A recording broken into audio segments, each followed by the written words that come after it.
Hello दोस्तों, कैसे हो? आई होप कि आप अच्छे होंगे। आज हम बात करने वाले हैं बैंक जो भी आपको लोन दे रहा है उसके बारे में। थोड़ा सा बैकग्राउंड बदल गया है क्योंकि मैं अपने जो भी कच्चा घर है पहले मेरे दादा ने बनाया था उसमें हूँ। थोड़ा सेटअप किया हुआ है पहले से, लेकिन फर्स्ट बार ये मैं वीडियो बना रहा हूँ क्योंकि आज मैं घर पे आया हूँ। ठीक है, पुराने वाला जो मिट्टी का घर होता है वो मेरा ये है, और पक्का घर साइड में है भाई साहब, लेकिन मैं अभी इसमें रहता हूँ क्योंकि मुझे सुकून मिलता।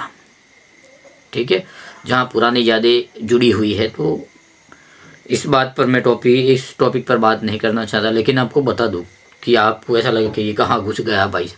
ठीक है, तो शुरू करते हैं आज का वीडियो।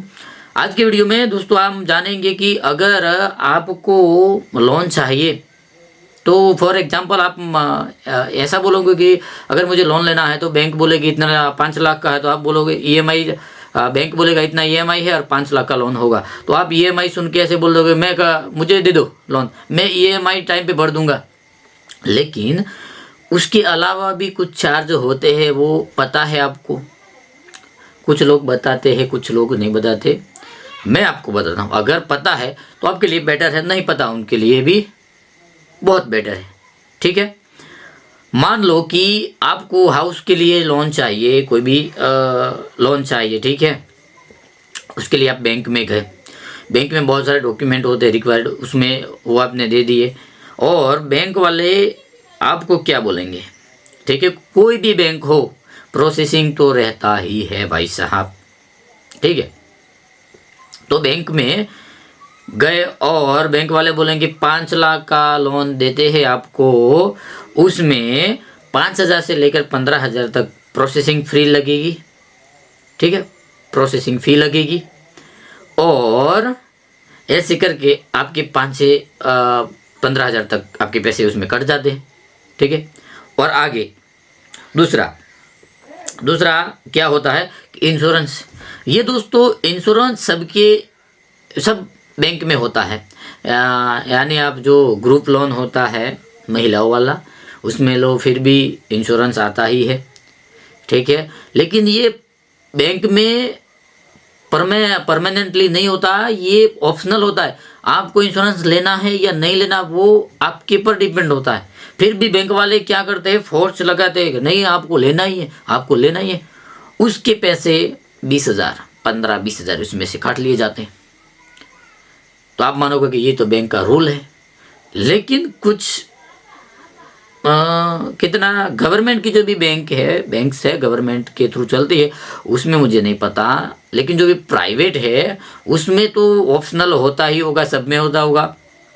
ठीक है, वो भी आगे जाके देख लेंगे। लेकिन अभी के टाइम पे इंश्योरेंस लेना परमानेंट नहीं है, ये ऑप्शनल है, आप लेना चाहो या ना लेना चाहो। लेकिन जो भी लोन देने वाले होते हैं ना, वो आपको कहेंगे कि आपको लेना ही है, तो आप उसको मना भी कर सकते हो। पूरा डिटेल्स निकालो।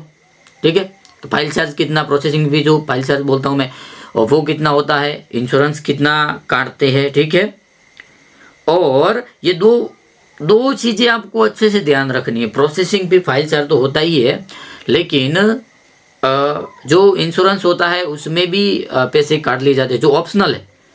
वो परमानेंटली बोल के ले लेते हैं आपके पास, लेकिन वो ऑप्शनल है, आपको रखना या ना रखना आपके पर डिपेंड करता है। अगर रखना चाहो तो भी बेनिफिट है, और नहीं रखना चाहो तो आपकी मर्जी। पर ये परमानेंट नहीं होता, ऑप्शनल होता है। तो फॉर एग्जांपल समझते कि 5 लाख का लोन में 10,000 से 20,000 तक इंश्योरेंस ईएमआई बढ़ जाती है। तो 5 लाख का लोन लिया आपने, उसमें से 20,000 इंश्योरेंस और 10,000 फाइल चार्ज करके काट लेते हैं। उससे वो 30,000 जो कट जाते हैं उसका भी आपको ईएमआई भरना पड़ता है। वो कटे वो गिने नहीं जाते भाई साहब। ठीक है, तो आगे बढ़ते हैं। तो ये सब सारी बातें ध्यान में रखो आप कहीं भी लोन लेने जाओ। ठीक है, ये ज़रूरी है, आप अगर ध्यान रखो तो। आगे बढ़ते हैं। पर्सनल लोन में कितने जो भी पेनल्टी लगाते हैं बैंक। अगर आपने लोन लिया है और आप कहोगे कि 1 साल हो गया मेरा ईएमआई भरते भरते, मेरे पास पैसे आ गए तो मैं पूरा चुका दूँ, तो जो भी बैंक वाले हैं वो बोलेंगे नहीं, पहले जो भी ब्याज जितना भी इंटरेस्ट होता था उतना पैसा दे दो और अपना लोन चुका दो। वो ये नहीं बोलेंगे कि इंटरेस्ट आपका कम हो जाएगा और इतने साल का इतना ही होता है तो आप दे दो, लेकिन ये बोलेंगे कि जितना इंटरेस्ट होता था 5 लाख का 8 लाख हो गया इतने सालों का, तो 8 लाख दे दो और अपना जो भी है लोन क्लोज करवा लो। क्यों? इसका रीज़न यही है कि आप जैसे स्टेप बाय करके EMI पे वैसे भरते हो तो उनका जो इंटरेस्ट होता है वो बैंक को मिलता है।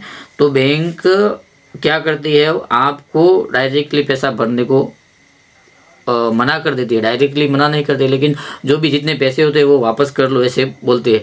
तो आप फिर आप सोचेंगे कि मैं EMI पे धीरे धीरे पे करता हूँ फिर भी इतना होता है और एक साथ देता हूँ फिर भी इतना ही होता है, ऐसा मान के आप नहीं भरते। लेकिन अगर आपको ऐसा करना हो तो पहले जब लोन आप अप्रूव करवा रहे हो तब ही आपको जान लेना चाहिए कि इतने टाइम के बाद मैं अगर लोन पूरा भर दूँ, उसको क्लोज करवा दूँ तो मेरा कितना बेनिफिट रहेगा। तो ये बात पहले आपको जाननी है। अगर आपके पास पैसे आ गए, बोनस आ गया कहाँ से, आप क्लोज करवाना चाहते हो, तो ये बात पहले आप लोन अप्रूव करवाते हो उससे पहले बैंक के साथ आप बैठ के, मैनेजर जो भी होता है उसके साथ बैठ के आप बात कर लेना, ताकि आपके लिए भी अच्छा रहेगा इन फ्यूचर। ठीक है,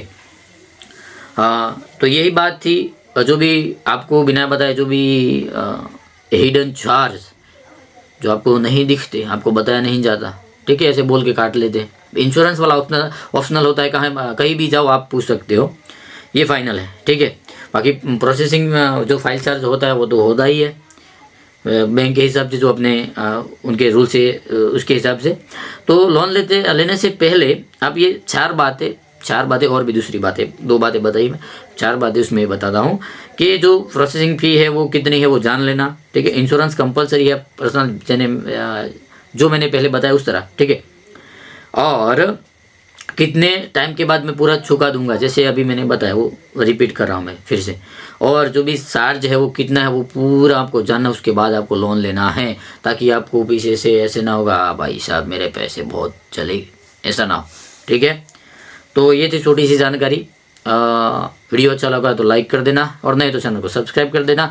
और कहीं भी जाके आप लोन लेते हो तो आपको ये बातें ध्यान में रखनी है। ठीक है, तो मिलते हैं दूसरे वीडियो के अंदर, तब तक के लिए अपना ध्यान रखें। जय हिंद।